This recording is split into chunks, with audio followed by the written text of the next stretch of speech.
Bonjour à tous, c'est parti pour les coulisses du dé. Et bonjour. Et là, ça a inversé. Donc voilà, on se retrouve juste après le tournage du podcast pour discuter un petit peu finalement au gré du dé, du projet finalement. Donc pour ceux qui ne le savent pas, peut-être tu as envie de le présenter vu que j'ai présenté pendant le podcast. Oui. C'est quoi notre projet ? Oui, donc c'était pour les coulisses du dé. En fait, c'est une vidéo un peu où on vous parle de notre fil rouge, c'est-à-dire nos projets futurs pour tout ce qui est JDR, pour tout ce qui est événementiel aussi, peut-être. Je sais pas trop encore comment ça va se dérouler tout ça, mais c'est vrai qu'on a pour projet à terme de au moins sur Twitch organiser des parties de JDR avec des différents invités et à plus grande échelle aussi. Faire des JDR en public, du JDR en public, des événements et avec vous comme public ou comme invité.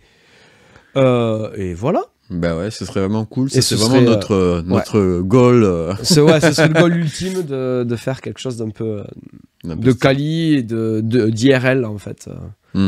Façon GN ou Murder Party, peut-être aussi. On n'a pas encore défini exactement ce qu'on veut faire, voilà. Mais on a des idées et on y réfléchit. Et surtout, pour l'instant, on se lance. On essaie déjà de créer du contenu finalement pour intéresser les gens à ce qu'on fait et pour pouvoir, vous du coup, et pouvoir communiquer par rapport à ça, quoi. C'est ça. Donc, très bonne présentation finalement. Ouais. Et j'ai réfléchi à 2-3 trucs. Déjà, je pense qu'il nous faudrait une mascotte. Oui. Ce serait bien. Et tu sais, je me disais, vu que tu as dessiné le logo, super logo d'ailleurs, mettez-nous en commentaire vos avis par rapport au logo. Je pense qu'il nous faudrait qu'on trouve, je sais pas si ça doit exister, genre des couturiers ou des gens qui puissent le faire, tu vois. Je pense que ça existe. Ça doit exister, je pense. Si vous êtes, je sais pas comment on appelle ça, couturier, artiste, quelqu'un qui fait des mascottes. Ouais, tu veux dire qui refasse notre logo en peluche, quoi. Ce serait cool, on aurait une petite mascotte. Ouais. En vrai, j'y avais déjà pensé aussi. Ouais. Ça, maintenant que tu dis oui, j'y avais pensé au tout début, et puis ça m'est sorti de la tête. Parce que, on a pensé à tellement de trucs aussi. Ouais, c'est ça en fait. On pense à énormément de choses en même temps. Et puis on a un peu la tête dans le guidon quand même, parce que le fait de grinder comme ça. Oh, mais c'est vrai que c'est toujours un peu le rush. Mais par contre, il nous faut un logo. Il nous faut on le dit depuis 6 épisodes. Il faut vraiment qu'on fasse quelque chose, parce que le truc, c'est que ça manque un peu de personnalité, je trouve. Ouais, c'est ça. Donc oui, il faut qu'on continue d'habiller la pièce. C'est vrai qu'on est ça va se faire au fur et à mesure, mais ouais, il manque un peu de personnalisation, j'ai envie de dire. Mais bon, on n'est pas trop mal, hein, mais ouais, voilà, on va bien réussir à habiller tout ça. Mais c'est vrai qu'effectivement, maintenant que tu le dis, arriver à personnaliser notre mascotte. Et tu sais, je suis en train de penser à un truc. Ça pourrait être marrant, ça pourrait être sympa. Parce qu'on pourrait le mélanger avec quelque chose d'autre. J'ai vu ça dans un talk show américain. Ils avaient un espèce de... Alors là, c'était plus un espèce de robot. Mais en gros, tu parlais au robot et il te répondait et il faisait des blagues ou des trucs comme ça, tu vois. D'accord. Ouais. Et on pourrait avoir la mascotte, tu vois, on lui met une petite IA rapido. Et en gros... ou alors, elle pourrait lire les commentaires des gens. Ah oui. Ça pourrait être sympa, ça. Oui, c'est vrai que ça pourrait être marrant. Et du coup, on pourrait avoir la mascotte qui... Alors, il y aurait la mascotte, ce serait pas la mascotte, mais on mettrait un système d'enceinte qui permet de lire le truc. Et comme ça, on pourrait répondre à vos commentaires en direct. Oui, un peu comme un Siri ou un OK Google. Ouais, c'est ça, ouais. Vas-y, donne-moi la question la prochaine question. Et puis, comme c'est préenregistré... Exactement, ouais. Alors après, on peut faire moins compliqué et juste appuyer sur un bouton et que ça lit les commentaires, tu vois. Oui, aussi, ouais, bien sûr. Mais ouais... Ça pourrait être sympa, je trouve. Ça donnerait un petit truc un peu... ça rajouterait un peu de vie, ouais. Ça pourrait être marrant, effectivement. Et vu que vu qu'il y a une mascotte, ça permettrait aux gens un peu de... Enfin, ça permettrait au podcast, je pense, d'avoir un peu de personnalité, tu vois. De se démarquer un peu, quoi. Bien sûr. Donc voilà, je pensais à la mascotte, donc j'avais envie de t'en parler. Ouais, bon après, je suis en train de travailler... c'est vrai que j'ai pas eu le temps, mais je suis en train de travailler sur différents logos et bannières aussi, mais Voilà, c'est affreux. Mais il faut dire que vu qu'on tourne, là ça fait toutes les semaines on tourne un épisode parce qu'à cause du retard, tu m'étonnes que t'as pas le temps de... Ouais. Et puis oui, non, mais je prends du retard sur tout en plus, donc c'est pas bon. Je vais essayer de me rattraper, mais... J'ai réfléchi... Ouais, non mais t'inquiète pas, on n'est pas... Oh, mais je m'inquiète pas, hein, mais c'est moi qui me mets la pression tout seul, hein, tout va bien. Hein. Ouais. Mais il faut faire gaffe à pas exploser, hein, parce que... Non, mais je me mets la pression gentiment. Hein. Ouais, non mais... Moi je sais que des fois j'ai un peu la pression, tu vois, je me dis, je vais jamais y arriver, il y a trop de trucs à faire. Tu sais, ma to-do list, elle explose. C'est ça. Bon, je voulais faire ce petit épisode, enfin ce petit coulisses du dé, parce que j'ai pas mal réfléchi à comment dire, à la chaîne. Alors actuellement j'ai acheté un livre audio qui est sorti, que j'attendais depuis quelques temps, qui est le livre audio de Gary Vee, qui est donc un mec, un américain, il est surtout, on va dire, dans le marketing, ce genre de choses. Yes. Et il a fait un livre par rapport au marketing, finalement. Logique. Et je voulais voir ce qu'il contenait, parce que il est quand même au top du top, si tu veux, en termes de connaissance du marché, tout ça. Et donc, en écoutant le livre, ça m'a fait popper pas mal d'idées. Et notamment, j'ai commencé à réfléchir par rapport à notre manière de poster le contenu sur YouTube, sur Insta, tout ça. Et donc, parmi les choses qu'il a dit, donc il a dit pas mal de choses intéressantes, mais il y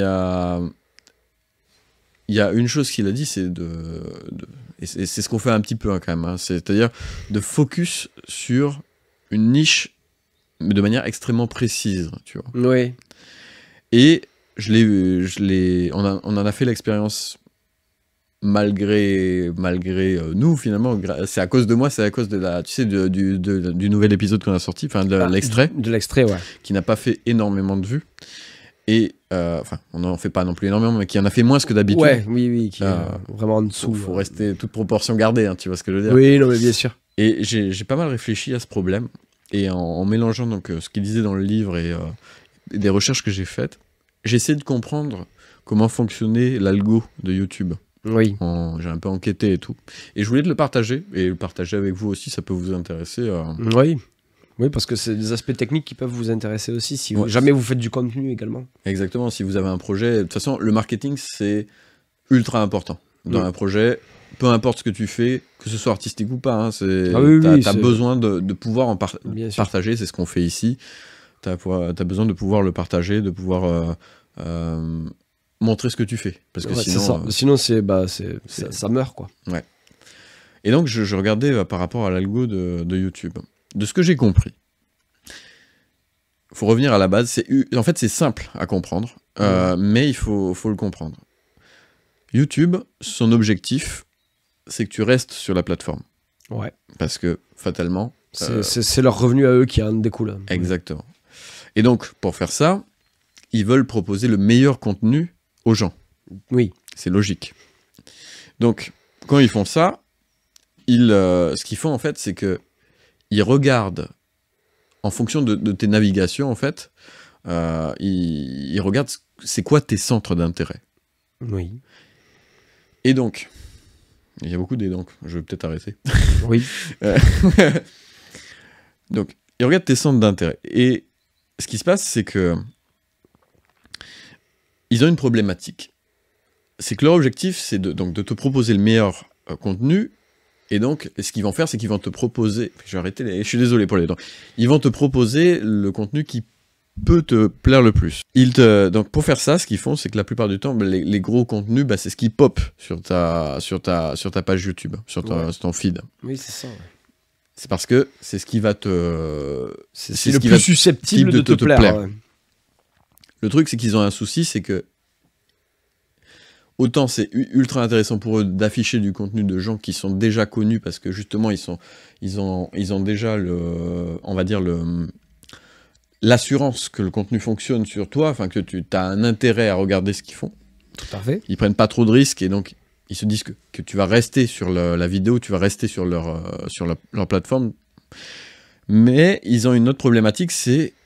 Ils veulent renouveler le contenu à un moment ou à un autre. Exactement. C'est qu'il faut quand même qu'ils puissent réussir à amener de nouvelles personnes dans ton feed, en fait. Tout à fait. Ce qu'ils font, c'est que lorsque tu es créateur de contenu, ils vont regarder quel type de contenu tu postes. Et ils vont se faire une sorte d'image mentale du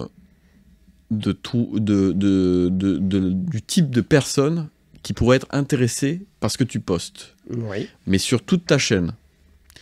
Ce qui se passe, c'est que si tu postes du contenu à droite, à gauche, sur des sujets complètement différents, il a du mal à cibler en fait le public que toi tu vises. Exactement.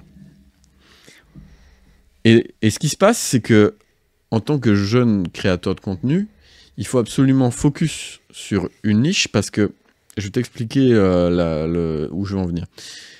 Quand il a cette personne, ce persona en fait, de type de personne qu'il doit cibler, ce qu'il fait, c'est qu'il prend ta vidéo et quand il voit que ce type de personne peut potentiellement être intéressé, il l'affiche sur son feed. Tu vois, ouais. Il affiche toutes les vidéos connues et tout. Et des fois, il essaie de faire des petits... une un peu moins connue pour essayer de t'amener à le trouver.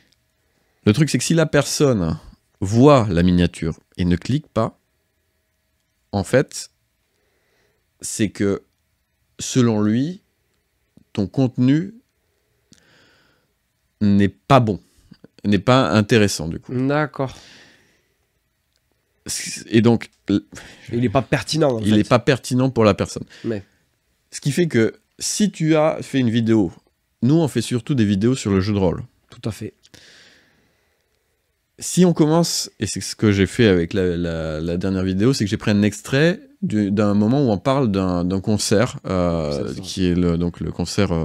Conviventia. Conviventia, qui est super, n'hésitez pas à aller le voir. C'est pas du tout le problème. Mais c'est pas notre cible. C'est ça. C'est pas notre cible, c'est pas les gens qui aiment la pop culture, qui aiment le jeu de rôle, qui aiment la lecture, les BD. Ça, je pense que c'est vraiment notre cible, tu vois, de type de personne. Ce qui se passe, c'est que, vu que tu lui as donné un spectre assez large de personnes, au lieu de... Ce qu'il va faire, c'est qu'il va présenter ta vidéo à 100 personnes, tu vois. Ouais. Mais s'il présente à 100 personnes de niches différentes, il va par exemple proposer à 50% de personnes qui ont des intérêts... sur les 100 personnes, il prend 50 personnes, il les présente à des gens qui n'ont pas forcément l'intérêt, qui font du jeu de rôle, tu vois. Ouais. Et l'autre 50%, il le présente à... si tu as mis des hashtags du genre concert, machin, à des personnes qui pourraient être intéressées sur des concerts. Mais du coup, vu qu'il ne sait pas trop sur quel pied danser sur ta chaîne, ben en fait, tu n'as plus que la moitié des personnes qui voient le truc. Et donc, tu as moitié de chance de pouvoir... Qui est de clics. Ouais, voilà. Et du coup, ton truc n'est pas mis en avant. Exactement. Et vu qu'il essaie de... S'il voit que personne n'est intéressé, bah du coup, il abdique, en fait. Il dit, désolé, mais cette vidéo ne vaut pas le coup d'être vue. Donc, exactement. L'algorithme la balaye. Et donc, c'est pour ça, tout ça pour dire que ce que je voulais finalement arriver comme conclusion, c'est que on a déjà commencé à le faire, et ça c'est bien. Oui. Mais il faut vraiment qu'on cible notre contenu. En tout cas, moi je trouve que c'est intéressant, tu vois, de mettre des petits trucs un peu sympas, comme j'ai fait, tu vois, avec un peu de tourisme, un peu de concert, un peu de machin. Mais il faut pas que ce soit le contenu qui soit mis en avant sur notre chaîne. Non, faut que ça reste secondaire et dans l'intégralité du podcast, mais pas mis en avant. Avec un extrait, quoi. Exactement, parce que sinon ça apporte à confusion, et je me disais on peut même aller plus loin dans la réflexion, c'est par rapport aux shorts. Alors en ce moment j'essaie plusieurs trucs, tu vois, de poster plusieurs shorts et tout, et effectivement il y a des shorts qui font beaucoup moins de vues, et je pense que ça fait de la confusion aussi dans possible. Donc il faut vraiment, je pense, qu'on poste du contenu et des shorts qui sont liés à ça, qui soient liés à notre niche, quoi. Ouais, complètement. Même et je pense que ça vaut aussi pour Instagram. Hein. Oui, effectivement, ouais. Et tu vois, par exemple, il y a un truc que j'avais vu sur un de tes posts sur Instagram, tu avais mis des hashtags, je crois que tu avais mis podcast, tu vois, par exemple. Ouais. Je pense qu'il vaut mieux cibler beaucoup plus précisément et ne pas mettre podcast et mettre juste, tu vois, si on fait un truc sur le jeu de rôle, que des trucs jeux de rôle et qui sont vraiment liés au jeu de rôle, tu vois. Plutôt que d'essayer de mettre plus... Parce que quand tu vois, quand tu mets les hashtags, tu as l'impression de vouloir décrire la vidéo. Ouais, c'est ça. Mais en fait, il vaut mieux cibler, je pense, l'essence du truc. De la chaîne, plus que l'essence de la vidéo. Ouais. Donc voilà, je voulais partager ça avec toi pour voir... oui, bien sûr, c'est toujours intéressant. Parce que je me suis pas mal intéressé à ça et je trouvais qu'il fallait qu'on en parle parce que c'est vrai que, tu vois, ça m'a fait... J'ai trouvé ça un peu dommage que la vidéo fasse un bide, mais c'est pas forcément parce qu'elle est mauvaise, c'est parce que... c'est tout simplement parce qu'elle matche pas avec la cible de l'algorithme. C'est ça. Voilà. Je sais pas si j'avais autre chose à... Ah oui, je me disais, ce serait cool, parce qu'on fait quand même pas mal de contenu, tu vois, et je trouve que poster plus d'extraits sur YouTube, ce serait une mauvaise idée. Ouais. Par contre, on pourrait poster un extrait sur Insta. De la vidéo. Genre, oui. Tu vois, les extraits, là, par exemple, il y en a qui durent 4 minutes, tu vois. Oui. On peut mettre une vidéo de 4 minutes sur Insta. Je sais pas. Tu penses pas? Pas en short, hein. Je te parle en vidéo, pas short. Oui. Je sais pas combien de temps. Je sais pas combien de temps c'est limité en fait sur Insta. Donc je peux pas te dire oui ou non. Je sais pas. Ok. Bon, on regardera. Mais je me disais, ça pourrait être sympa, tu vois, pour diversifier un petit peu le contenu. Donc voilà. Des petites réflexions que j'ai eues que je voulais te partager. Ok. Oui. Mais c'est intéressant parce que du coup. C'est important de bien comprendre ces choses-là parce que il y a toute une mécanique que... Bon, déjà, les algorithmes varient et changent énormément en fonction des plateformes. Et même sur la même plateforme, l'algorithme évolue en permanence parce que il se précise et chaque année, il y a de nouveaux logiciels, il y a de nouvelles choses qui sont apportées à ces algorithmes. Donc du coup, c'est quelque chose de complexe à saisir. Et comment... En fait, et quand tu débutes là-dedans, c'est pas que c'est complexe, mais quand tu débutes là-dedans, il faut le savoir, quoi. Ouais. Et donc, pour essayer de le comprendre et pas de le maîtriser, mais au moins d'en saisir l'essence du truc, c'est bon d'avoir tous les renseignements possibles. C'est ça, ouais. À grappiller à droite à gauche. Oui, non, mais c'est clair, il faut connaître les règles du jeu pour pouvoir jouer, quoi. C'est ça. Ouais. Donc voilà. Je pense que il faut qu'on travaille ça et puis je pense que ce sera déjà mieux. Parce que si on poste que des trucs en relation avec notre niche très précisément, l'algo va mieux se figurer qui on cherche à cibler comme personne. Et de toute façon, c'est pour vous. C'est-à-dire qu'en fait, il faut se dire qu'une personne il vaut mieux qu'elle tombe sur une vidéo qui l'intéresse, tu vois, c'est pas... C'est pour le bien de tous, finalement. Oui, c'est ça. C'est dans l'objectif de se rassembler, en fait. Donc, ouais. Donc, voilà. Petite réflexion. Ouais. C'est intéressant. C'était pour bien... Parce que là, on va les manger, du coup, c'est pour... ouais, comme ça nous met du grain à moudre dans le cerveau, en plus d'avoir faim, quoi. C'est ça. On est déjà épuisé, mais non, on va s'en rajouter un peu. Exactement. Toujours plus. Oui. Voilà, je sais pas si tu voulais dire autre chose, ou est-ce qu'on conclut ici? Non, moi je pense qu'on peut conclure. J'avais pas grand-chose à apporter. Non, juste, je suis content parce que, quelque part... j'arrive à... Je sais qu'on va avoir des invités potentiels. Ouais. Et du coup, ça me hype de fou. Ouais. Et je suis très content là-dessus parce que je trouve que j'ai fait... Je peux le dire, j'ai fait un bon travail en termes de communication là-dessus. C'est trop bien. Et je suis assez content. Je trouve qu'on fait une bonne équipe parce qu'en fait, on arrive à être complémentaires sur les compétences de chacun. Et c'est vrai que, on se rend pas compte, mais c'est énormément de travail, que ce soit côté technique ou que ce soit côté management des réseaux sociaux, aller voir les gens, tout ça, c'est vraiment énormément de... Ouais, c'est énormément de travail. Mais c'est bien qu'on arrive à pouvoir se le répartir de façon assez naturelle finalement. C'est ça. Ça, c'est vrai que quand on s'est lancé là-dedans, on pensait pas que ça viendrait aussi facilement de se répartir les tâches comme ça. Mais ça s'est fait de façon naturelle et c'est fluide, entre guillemets. Ouais, je suis d'accord. Moi, je suis trop content. Franchement, c'est trop bien. Parce que c'est vrai que c'est pas facile de trouver la bonne synergie avec quelqu'un et tout. Déjà, de trouver quelqu'un qui a envie de faire le même projet que toi, c'est compliqué. Mais de trouver une bonne synergie en plus, ça l'est d'autant plus. Hein. Mais ce qui est marrant, c'est que quand tu m'as contacté, moi j'avais déjà l'envie de faire du JDR, que ce soit sur Twitch ou quoi. Ouais. Et c'est vrai que toi tu m'as parlé de ça aussi, et on s'est dit, allez, on se lance quoi. Casse la tienne. Oui. Mais. Ouais. Trop cool. Ouais, c'est cool. On va vous souhaiter une bonne soirée. Ouais, et un bon appétit. Et un bon appétit, si. Non, mais non, la vidéo elle sera à 17h. Mais. Oui, mais nous, on a faim. Donc voilà. En plus, c'est diététique ce soir, hein. C'est petite salade. Ah oula. Voilà. Ça va être. Il n'y a pas de DK, il n'y a rien du tout. Ça va être salade. Allez, bisous. Et bonne soirée. Ciao. C'est comme si tu regardais Big Bang Theory. Ouais, donc oui, t'as toujours cette part d'humour, cette part qui vient contraster le... Exactement. 6 Ouais.